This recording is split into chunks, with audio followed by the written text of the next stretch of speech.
siya sa buhangin, mahilig siya sa bar.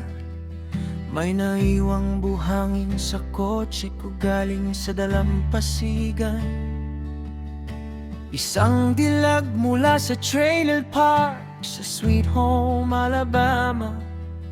Para sayang lumabas mismo sa pahina ng magazine.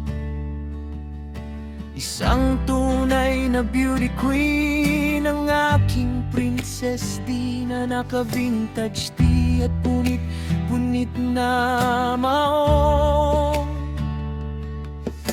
Akala ng lahat ay nagsisinungaling ako kapag sinasabi kong akin siya, dahil napakaganda niya para sa akin sa lahat ng paraan. At makapaniwala kapag natutulog siya sa bahay ko. Oras na lang ang makapagsasabi, pero sana hindi niya mapagtanto.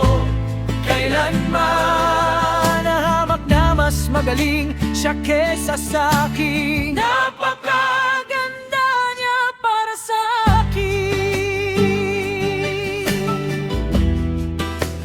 Napakaganda niya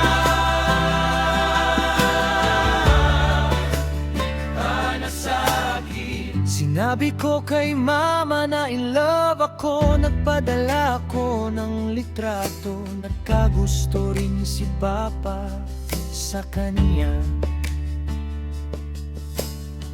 Tuwang-tuwa ang mga tropa, nag-high five at binabati ako ng good luck. Minsan naiisip ko, paano kung iwan niya ako? Paano pa ako muling magmamahal?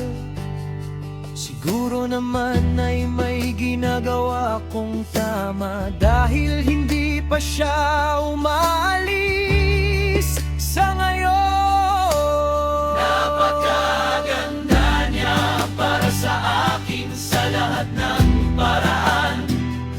At makapaniwala kapag natutulog siya sa bahay ko. Oras na lang ang makapagsasabi, pero sana hindi niya mapagtanto. Kailanman nahamak na mas magaling siya kaysa sa'kin. Napakaganda niya para sa'kin. Ayos lang sa akin yon, ang aking pag-asa sa gitna ng hirap. Binibigyan niya ng kulay ang buhay, ang aking princess Dio. Pakiramdam ko'y lumilipad ako.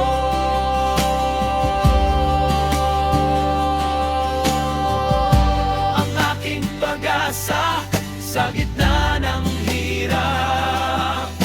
Binibigyan niya ng kulay ang buhay, ang aking princess Dio. Napakaganda niya para sa akin sa lahat ng paraan. At hindi ako makapaniwalang natutulog siya sa bahay ko. Oras na lang ang makapagsasabi, pero sana hindi niya mapagtanto. Kailanman nahamak na mas magaling siya kaysa sa'kin. Napakaganda